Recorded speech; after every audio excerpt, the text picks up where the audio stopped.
Better to be safe than sorry.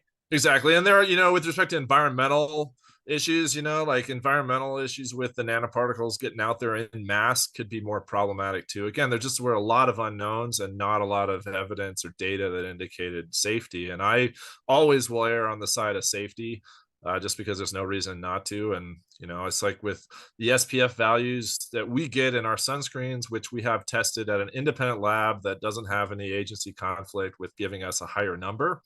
It's zinc oxide, 25% zinc oxide formulas test in the 30s, and every single formula I've ever developed tests in the 30s. So companies out there that say, hey, we're marketing, a 20% zinc oxide and we got an SPF 50, I don't believe it, frankly. And the problem with that is that a lot of times these other companies will use other ingredients that are UV active and absorb UV energy, but are not approved as sunscreen actives. And that's a huge problem because there are a lot of chemicals out there that absorb UV very readily, but if they're not photostable, they actually are going to create more chemical damage in your skin, which is what you're trying to minimize. UV energy is very high energy radiation, or significantly high energy radiation, which if you're out all day and expose it to a lot of it, you're going to do a lot of DNA damage in your skin cells. And our bodies have really great mechanisms to repair that stuff, but it's a probability game. I mean, your body's never going to be able to repair all the damage. And if you're out there a lot, you're just going to accumulate more and more.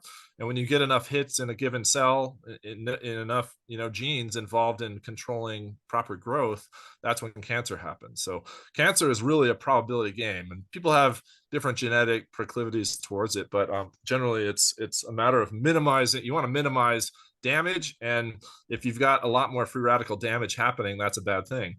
Some companies also use exotic botanicals, which have anti-inflammatory properties. And so since the readout of the SPF test, when it's done by a lab, actually it involves someone using their eye to view spots on someone's back that have been radiated to different degrees of radiation, of UV radiation, which spot turns pink. So it's a very subjective test to begin with. But because its pinkness is the readout, if you're using an anti-inflammatory that suppresses that pinkness or erythemal response, you're gaming the system. So the amount of damage you're doing to your consumer's skin or customer skin is just as high as it would be otherwise, but you're suppressing that redness response. And so you can get a higher SPF indicated, but not actually be as protecting people's skin to a better degree, which is really bad news. And unfortunately, FDA just has not caught on to this yet. And it's a fact. It absolutely happens. And, people may do it. I don't know that, I think really sophisticated formulation chemists do it intentionally. Absolutely. I understand how it works. I mean, I'm not going to do it because I think it's totally unethical and unreasonable and actually elevates skin cancer risk in my customers. And I want them to be out there, enjoying the sun forever. Right. Yeah. So anyhow, but that between using unapproved UV actives and anti-inflammatories in formulas, that's how you get higher SPF values than in the 30s with zinc oxide only, perceived zinc oxide only formula. So wow, so it's just visual testing.